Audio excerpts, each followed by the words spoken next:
Hello everybody, and welcome back to another video. In today's video, we'll be talking about the 2025 New Jersey gubernatorial election, and we'll be taking a look at what this race means. I think that there is a great deal to be taken away from the eventual results of this gubernatorial election, both for the country as a whole, but especially for the Democratic Party. And so that's why I'll be focusing on it today, just for, very briefly. Now, again, this is an off-year election. It's going to happen this November, so we're actually quite close to it. I know it's only March, but really 8 months away. It's going to fly by, and we're going to be watching these results come in before we know it. But this is an interesting election, and this year we're going to have two gubernatorial elections and kind of the first set of off-year elections, the early term off-year elections. They're going to be in Virginia and New Jersey, and then obviously the second set of off-year elections in 2027 will be elections in Kentucky, Louisiana, and Mississippi. But New Jersey is the focus of today's video because I think it's actually very interesting, and it hasn't always been that way. If you go back to 2021, it ended up being close, which we'll get into in just 1 second here. But most did not really care about this race. Even if you watched my channel back then, I had this race as safe Democratic, and that was a bit of a miss because this clearly was, in retrospect, a competitive race. And if we look at the predictions from these, from forecasters before the election, Cook and Inside Elections had it as a safe race. Sabato's crystal ball was, closest here. Maybe they were onto something when they moved it down to likely the day before the election. But again, this was not regarded to be a competitive election. And ultimately, it did end up being competitive with Phil Murphy, the incumbent Democrat, winning re-election, but only by 3.2%. And he underperformed Joe Biden by around 12 points, or 12 or 13 points, I believe, in this election. And this was a very big warning sign for Democrats, especially on the same night that Republicans flipped Virginia.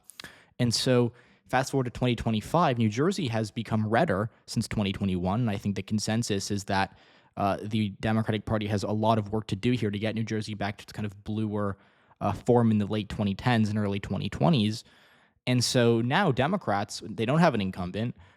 They are, I would say right now nationally, in a bit of disarray.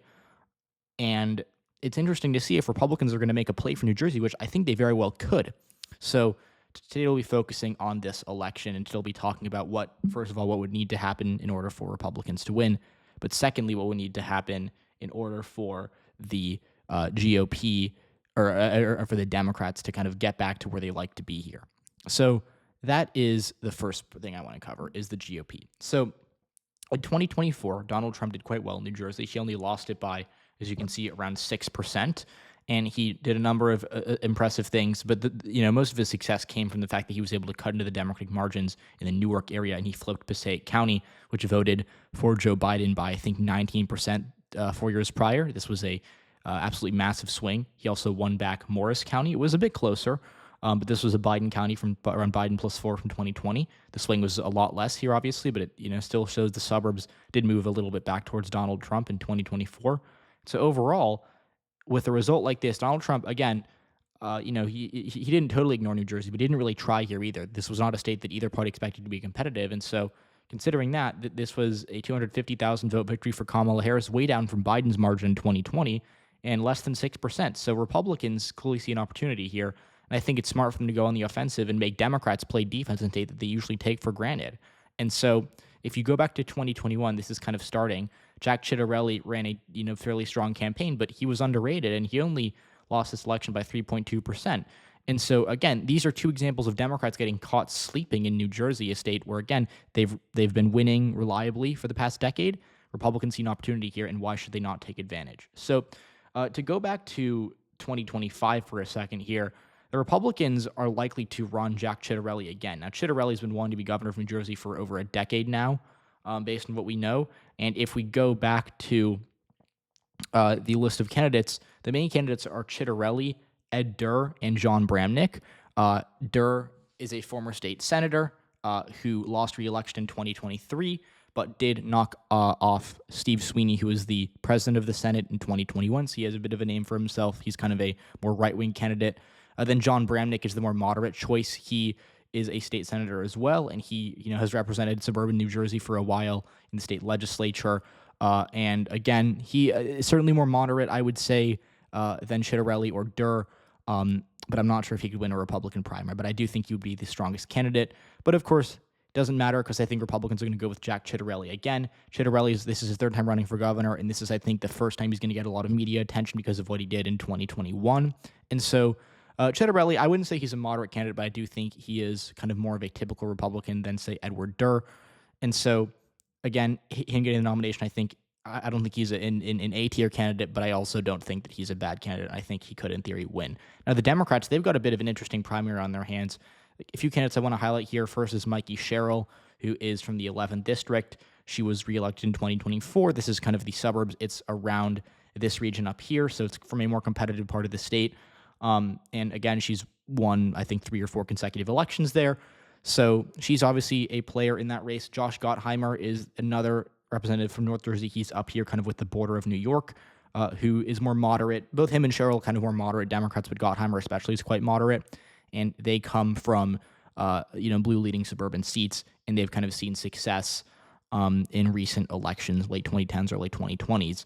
Now, the last candidate that I want to highlight is, of course, Steve Sweeney, who is the former president of the New Jersey State Senate. As I mentioned, he lost to Ed Durr in 2021, kind of in that red wave that hit New Jersey along with Jack Ciattarelli at the top of the ticket, and he's running for governor now. So the interesting thing is you can kind of see the regional divide in Democratic conventions. Steve Sweeney's from South Jersey, so he's done quite well winning the Democratic County Party endorsements down in the southern part of the state. Mikey Sherrill, as you can see, kind of dominating the north, but obviously Josh Gottheimer doing better in some of his home turf, and then he actually did randomly win. Let's see, this is going to be Warren County. I don't think he represents Warren County or has ever represented Warren County. Actually, no, I think he might have back in his old district, so that's why he's won those. But I think it's going to be Mikey Sherrill. As you can see, obviously Steve Sweeney does have support in the South, but New Jersey's Democratic coalition is more concentrated in the North, especially nowadays. And in the North, Sherrill a bit more popular than Gottheimer. I think she's going to get more support than Gottheimer. She's a bit less moderate than he is, so even though Gottheimer might do well with, some moderate Democrats in the suburbs, right, in a primary, Democrats broadly, I think, are angry.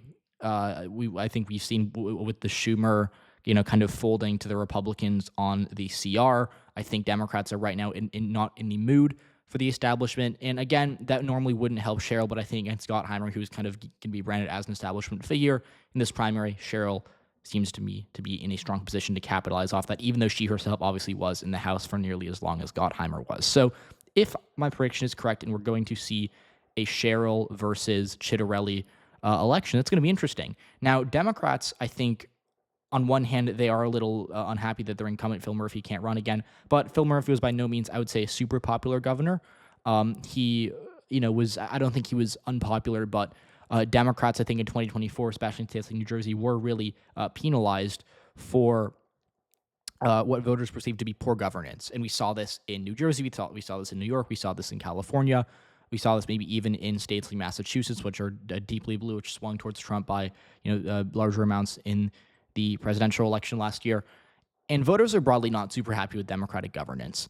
Now, you can blame this on Democrats. You can blame this on other factors. I'm not here to tell you who you should be angry at. But the fact of the matter is, Democrats in 2024, voters clearly were dissatisfied with them. And in states like New Jersey, we have big cities, people concerned about issues like crime, cost of living, housing, and Democrats are perceived to not be doing a good enough job on that. So Phil Murphy not running for re-election, I think, on the one hand, is harder for Democrats to unify behind a candidate.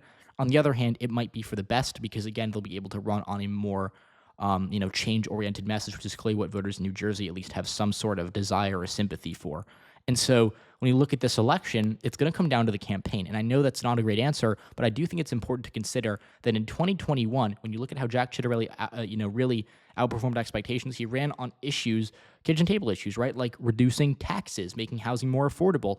Those, issues appeal to voters all across the political spectrum. They appeal to Republicans, independents, and even some Democrats who may be wary of Democratic governance in New Jersey. And so Ciattarelli ran a strong campaign last time, but he had an advantage of kind of flying under the radar. This time, Democrats, I think, would be unlikely to be caught sleeping, especially given what just happened in November of 2024. And so Mikey Sherrill, who I think is a stronger candidate, will have a good chance to, or should be in a good position, I would say, at least, to run a strong campaign against Ciattarelli, maybe to nationalize this campaign, make it about issues Democrats are more in tune with the electorate on, such as abortion, such as, other social issues. Donald Trump is still not that popular here in New Jersey, although, again, I don't think Democrats can win elections off the back of anti-Trump energy at this point in time. So it'll be interesting. I think Democrats started as the favorites here. If you look at the general election predictions, Cook and Inside Elections, I think, are right to have it in the lean Democratic column. That's certainly where I would put it right now. Democrats started as favorites here. Kamala Harris did win this state by 6%. But down ballot, there's some interesting things that happened here. Republicans won a bit of a surprise victory here in 2009 with Chris Christie defeating John Corzine. And that was, another Democratic governor who was not super popular, didn't have a lot of charisma, and, who was, until the final weeks, kind of caught sleeping. So, again, it'll be interesting to see. But 2025 has a lot in store for us, and New Jersey is kind of ground zero for seeing if voters are going to keep punishing Democrats for what they perceive to be bad governance. We're going to see what the campaigns look like. We're going to see how Democrats, approach going after Trump and whatnot. So it's going to be very, very exciting. So for now, let me know what you think. Let me know who you expect to win this race. And I'll see you all in the next one.